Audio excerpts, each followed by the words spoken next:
Hey, what's going on there, YouTube? Thanks for tuning in. My name is Drew, and we have a poker strategy video for you today here. This is on using the HUD, or the heads-up display, on your tables. It basically gives you a bunch of numbers, and you have to interpret them to help you ultimately, in the end, play a more profitable poker game. That said, this is a repackaging of a two-part training video that I made for cardrunners.com. So this is a totally separate recording. If you want to see the full two-part version, you can head over to cardrunners.com training.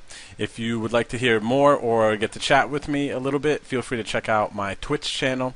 It's twitch.tv/DREWPEACOQ. It'll be listed down in the info. But thanks again for tuning in. We're going to jump right into this. So I have titled this the Poker HUD Basics. So let's get into it. And what we're going to do first is go over some conversational pieces here, and then I'm going to actually show you a HUD and go through it and explain how I utilize it to play poker on the tables. So what is a heads-up display? The definition is it's a powerful statistics tracking solution that is overlaid onto your table. Stats will appear in the boxes besides screen names that indicate various poker-related info. Now, why use a HUD? This is a good question because there's a lot of players out there that I've seen it's, oh, I don't use a HUD, I don't need a HUD. And there's a lot of really good poker players that never use a HUD, and that's fine. We don't all think the same, and our brain doesn't kind of process information quite the same. So I think a HUD is good for the majority of people if you understand and can interpret and know how to use it correctly, but it's definitely not for everyone. So hopefully this video can help you decide whether it's for you. So with that said, nowadays with the online poker player market, a good amount of players are using HUDs. So the first thing I would say is if other people are using it and gathering information on you, you're going to be at somewhat of a disadvantage, depending on if they actually know how to interpret it. But in all reality, we can't absorb every single thing that's going on at every table, especially if we play multiple tables. So this HUD helps gather that information for you and give you a quick snapshot of how people are playing without you having to be solely focused in on one table. So it allows for you to play some more tables a bit more profitably. Another nice thing about the HUD is that you can replay your hands after you're done playing and go through the tournament and examine your play as well. So then here, I already touched on this. Can anyone use the HUD? Yes, anyone can, but depending on what you put into it as far as time invested in trying to learn the HUD, learn how to utilize the stats, some people are going to get more out of it than others. Alright, so now, into a little bit more depth about it. What are some common mistakes people use or make when using the HUD? And the first one that I put here is people will solely depend on HUD stats when playing. And that's fine. It's going to get you by. But there's going to be, especially in tournaments, there's going to be a lot of situations where being conscious of the real-time game flow at the table and knowing that somebody maybe just lost a big pot and they seem to be an emotional player or something. They're about to blow up and give away all their chips.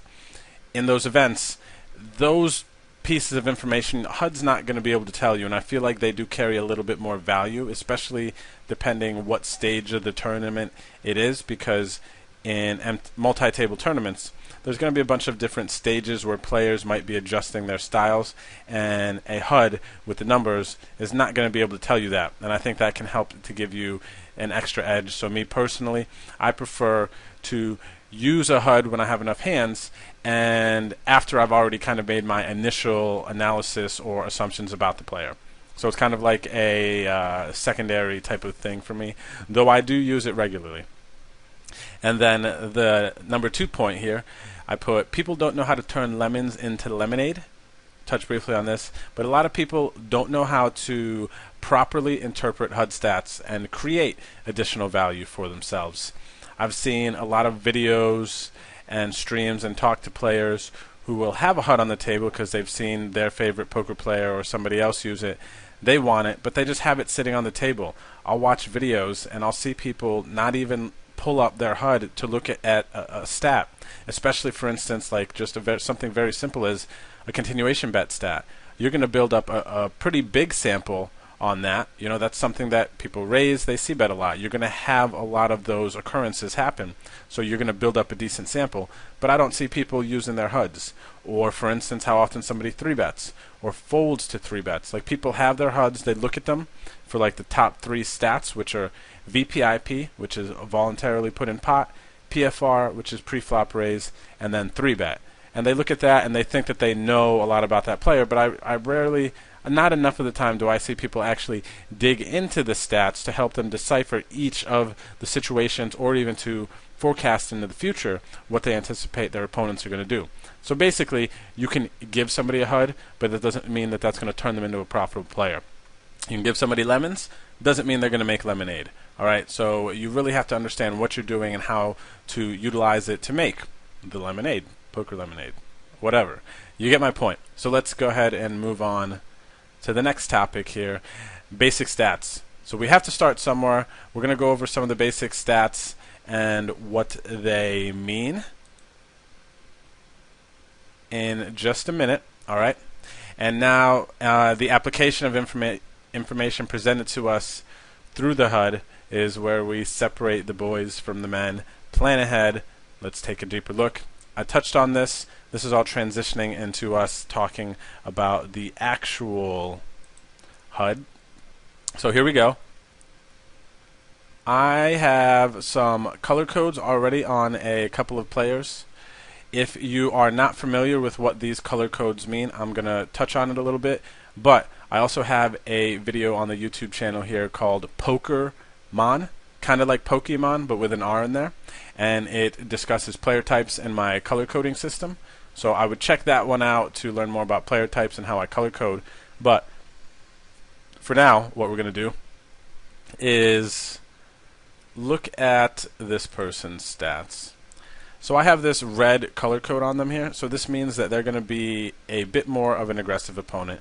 And now this is not typically how you would see a pop-up HUD stat look. This is all customized because over my trials and tribulations with the HUD, I've found things that work for me and that don't work for me. There's ways that people's brains process poker hands differently, and this HUD here is specifically designed to coincide with the way I kind of break down a hand and the way I like to think about it. So the information is easily referenced. When I pop it up, I know where I'm looking immediately. All the information is here. I could put more stats. There's maybe some stats that some other players would have on their pop-ups or somewhere in their HUD that I don't have, but these are the most common situations that I feel like I come across, so I've tailored this custom pop-up to that. Now this top section here, this is the holy grail of HUD stats. I just mentioned a little bit earlier, VPIP, PFR, and 3-bet. And based off this top section, this is what I use typically to determine the snapshot of the player. So again, if you watched my Pokemon video, these stats here, 21, 16, 11, this is closer to a different color than red, but they're definitely not tight. This is probably somebody who's thinking and at least decently aggressive. So based on these, I would look and give this person either a baby blue or a red tag.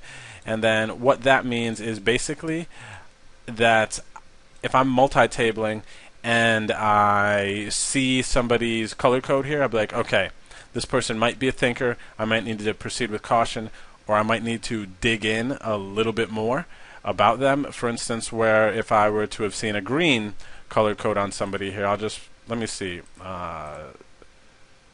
No, so this here, these stats here, 28, 23, 15, getting a bit high. Through 100 hands, so I wouldn't put too much weight on it, but it's pretty unlikely that somebody who is passive and just starting to play the game is going to be playing 28, 13, 23, 15. Typically what they're going to be playing is a bit more passive of a style with a lot more limping than just 4%. 4% is a tighter limp. People above 10% are genuinely a little bit newer to the game. Their focus is on trying to make hands and limp and see them cheap, hit boards, that type of stuff. But this person here has probably been playing for a little while, a little bit more aggressive of a style. But here we go. So here's one.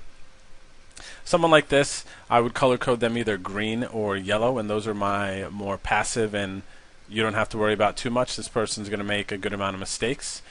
I would be, if I was multi-tabling and I pulled over and looked at this and saw this, I would be like, okay, I'm just going to raise here and then apply pressure to this person. I'm not going to be too concerned that they're going to fight back unless they have it. So you could see, pulling up a bunch of tables, come to this one. If I see that color code, I'm like, oh, okay, raise. Whereas if I pull up and see this color code or a red one, I might be like, okay, before I raise, I might be facing some aggression, so I might need to fight back, or maybe I want to fold because I'm not prepared to take it to the next level against somebody. So the color codes are quick reference to player type, so I can understand, all right, how deep do I want to get into this? If I need more information, very simply, I'll just pop this up and be like, okay, let's go. So let's go down and talk about this HUD here. Now, after I decipher with the top 3 stats what type of player they are, the next stat that I like to look at is this raise first. And this is basically, it folds to you. How often pre-flop do you raise first? First person to raise. Okay, and what you're typically looking for here is for a smooth, gradual progression to more and more hands. So this person opens 19%, 27%, 13%, and 27%. So with this player here, typically the way this is supposed to look, let me see. Here we go. This is typically how a raise first progression of stats should look. 17, 24, 33, 46 gradually gets higher, and the reason for that is as you get into later position, you have less people that you have to get through, so you can open a wider range of hands, or more hands you can open, because you're going to have position, which gives you a really big advantage in poker. But this person here, as you can see, goes 19, 27, and then 13 and 27. So this right here, this person, by seeing how much this drops down here, they open the least in the cutoff, right? So that means this person is very consciously not opening the cutoff. And even the button at 27%, they open more in middle position and almost early position. You could see in this sample, they've opened more technically in early position through 560 hands than they have on the button. This person here pretty obviously does not like raising in late position because they think it's too obvious of a steal, and they've probably been fought back at and they don't like it, so they just have decided to stop raising in late position. And now look at this too. Raise first, then fold to 3-bet, 100% on the button. This is a real strong thing that you can see just by looking at the stats. And something you might not notice if you didn't have a HUD. So look at this. This is super obvious. This person does not like raising in late position. They don't like getting fought back at. This makes me really, like, knowing this is here, makes me think about some other ways that we could potentially exploit this villain. Anyway, that's a super strong tile here. I did not expect for this to come up in the video. I haven't looked at these stats ahead of time. I'm just picking in and then letting my mind run free on how I look at stats. But look at this next thing. So raise first and then fold to 3-bet. I have right here, I just showed you one stat, but look at this. 92% of the time this person folds to a 3-bet through 560 hands. What this confirms for us is that this player really does not like playing without the lead. If you show them aggression and they don't have the nuts, they're going to get out of your way because they don't have a lot of confidence probably playing post-flop. And looking at how much they bet the river, 25%, this person seems really pre-flop aggressive intensive, and then past that, post-flop, facing 3-bets is just giving up. Look at this. Another super telling thing in this person's stats.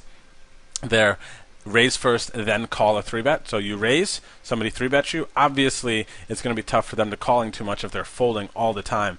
They call once. Again, just confirmation this person does not like playing without the lead. So basically, raise this person, put them in tough spots. They're going to back down to confrontation.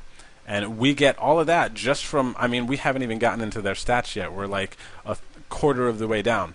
They haven't 4-bet, and so this is the most common thing that, so pre-flop outside of somebody raising here, the most common thing that I feel like we're up against is the raise first, and then how do they respond after they raise to a 3-bet? Do they fold? Do they call? And then do they 4-bet much? And as you can see, this person here, I would love to see my whole table with these stats. It's awesome.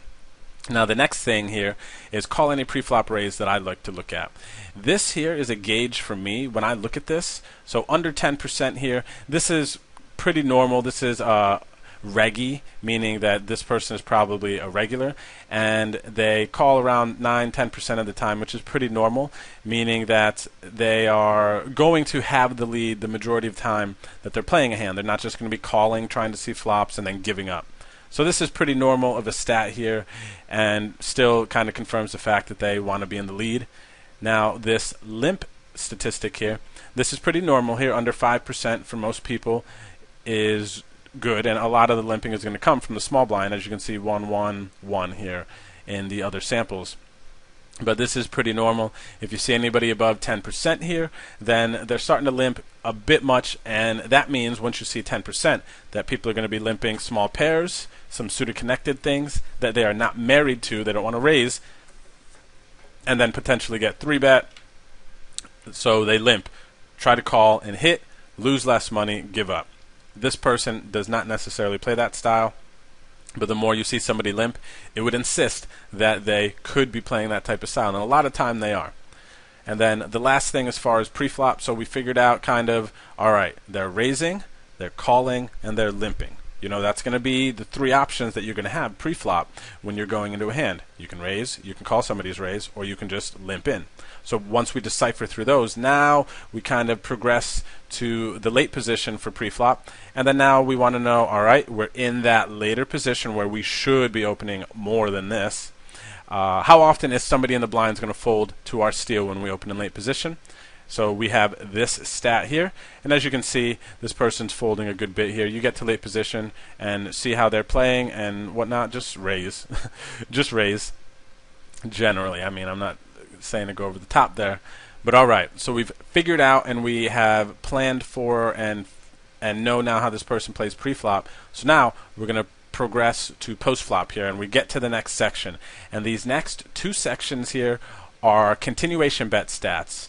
And I started off with fold to continuation bet. The majority of the time with the style and the way that I look at poker and I play, I'm going to be raising, and the next thing I'm going to be thinking about is how often is the person I'm raising into going to be folding to a c-bet. So that's why I have this next, because essentially what this HUD stat or this pop-up is doing is I'm trying to line up the hand so we can plan ahead easily and have things in our mind. So here, okay, we figured out preflop, I raised, they called, whatever. Now, how often are they going to be folding to a flop c-bet? How often are they going to be folding to a turn c-bet? And I'm deciphering how often I'm going to have to either single or double barrel a person before I get into a hand. So I like to say that poker is chess, not checkers. Checkers, of course, you need to think ahead and you can move, but chess is very much so. You need to be multiple steps ahead.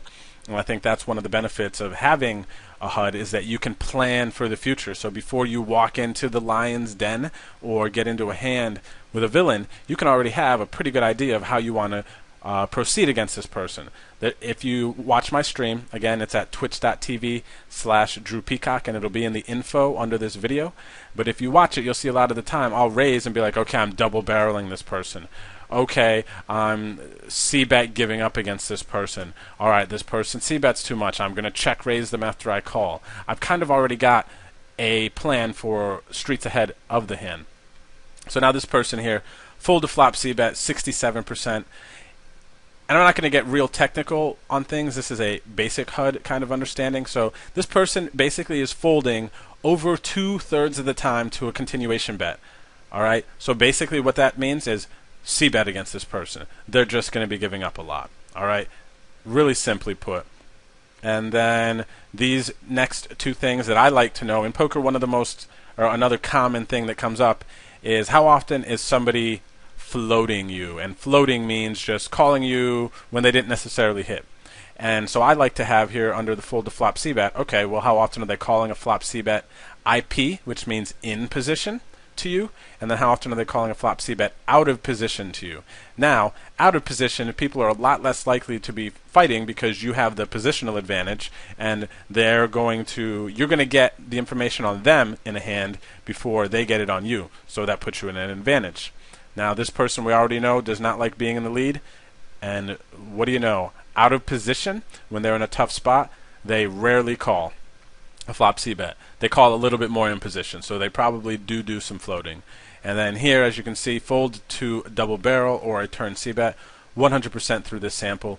Literally, looking at our HUD, we just put the pressure on this opponent. And without the HUD, we can't really be as confident as I am seeing this. All right, so now, let's say we called somebody pre-flop. And now, we're kind of on that other side where the majority of the time I want to know how often they fold because I'm going to be the aggressor, but there is going to be a percentage of the time where I'm not going to be the aggressor, and I want to know, all right, how often is this person going to be firing against me? So let's say I'm in the big blind and I have ace-7 off, right? And I'm deciding, and we're deep, we're really deep, okay? 50 big blinds deep, both of us. And I'm deciding whether I want to call this raise from the button. And in those situations, we're out of position, we have a weaker hand, we have things working against us, and we really need to be able to offset that. And before we step into a situation, we need to, again, on this side, on the reactive side, we need to know, all right, well, what if I had the lead? I know, all right, I'm firing twice against this guy, but now I don't have the lead. I need to know, all right, how often is this person going to be firing at me? How often am I going to have to call down and have a plan for this situation? So I like to see here, how often do people continuation bet? This person is only c-betting half the time. So this is pretty neat. I'll call out a position in the big blind versus this person and know, all right, 1 out of 2 times I'm going to get to see the turn. Yay, that's great. I get to see, more. I get to see 80% of the community cards that come out 50% of the time. So it's really nice to be able to rationalize that in your mind here. And of course, you get 5 cards post flop, so we get to see 4 when they check half the time. That's 80%, right? Yeah. So with that said, then now c-bet, and then I like to know how often do they c-bet and then fold to a raise. In case we think they c-bet too much, this person doesn't. So this is insisting that they are c-betting pretty much when they hit, which is a third of the time, and when they pick up some solid draws. And then maybe some good texture boards they'll c-bet as a bluff. But that's pretty much it. This is insisting that on the wet boards, this person is just giving up a lot of the time. And then now, we didn't have any stats there, but then now the fold to turn bet, I actually just recently added this in. And this is for times I like to know when people don't c-bet, how often will they fold to a bet on the turn. Or maybe it's a multi-way pot, how often they fold. Now look at this. This person, again, so honest post-flop in a lot of ways. Look at this. Half the time they don't c-bet, and 91% of the time they fold to a turn bet. So basically what this is saying is if this person doesn't c-bet, just bet the turn. Just bet the turn, win the pot, take it away. Super easy, just by looking at these HUD stats. Like, I can't even believe that I got as lucky for this video to pull up these type of HUD stats, because a lot of the time it's not going to be quite as clear cut as this, and you're going to have to dig in and look at multiple stats to formulate an opinion. But this is super easy. Like if I play this guy and they don't c-bet against me, I'm betting the turn all the time. Now they don't double barrel through this sample.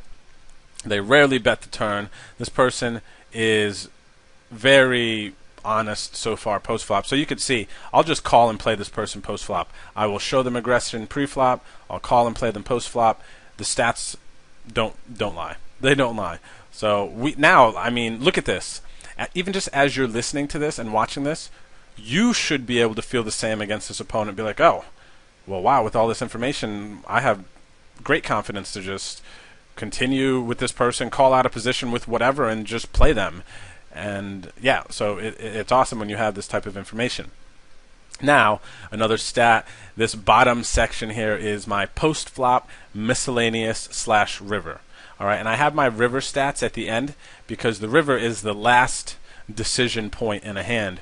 And also, coincidentally, it's the most important because that's when the most chips go into the pot. You've already had pre-flop, flop, and turn to bet, put chips in the middle. So by the time you get to the river, the pot's going to be the biggest. The bets are going to be the biggest because the pot is the biggest. So it's really, really important. But some other, these top 2 stats here, check raise, all right. Let's say you're in a situation where you're considering c-betting and you have nothing.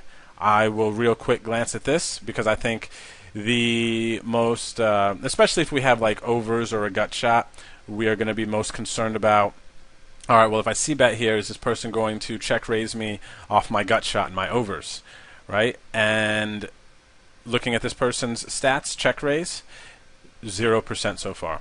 I'm not worried about this person check raising me at all. At all. We already know they're folding the flop c bet a ton. They're not check raising. I'm firing all my bluffs. I'm closing my eyes and continuation betting against this person, basically. All right. So moving down here, this probe total.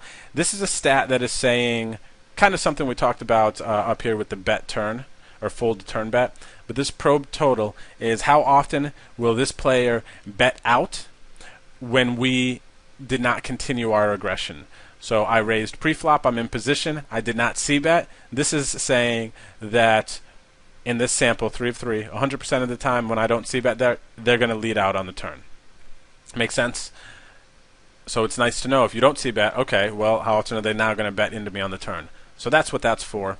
And then now these river stats here. We get to the river, we figured out preflop and postflop, we know what we expect. We get to the river.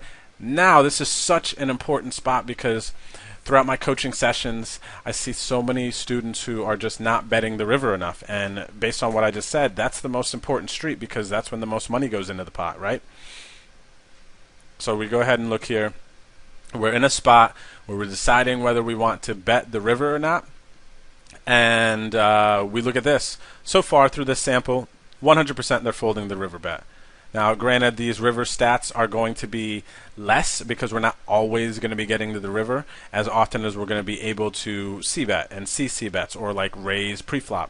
Obviously, at the top of this section, we're going to have more samples of these stats, and as you go down, you can see we slowly get less and less stats because we just don't get to the end of the community cards all that often. With that said, any information we get is going to be important to us deciding our strategy.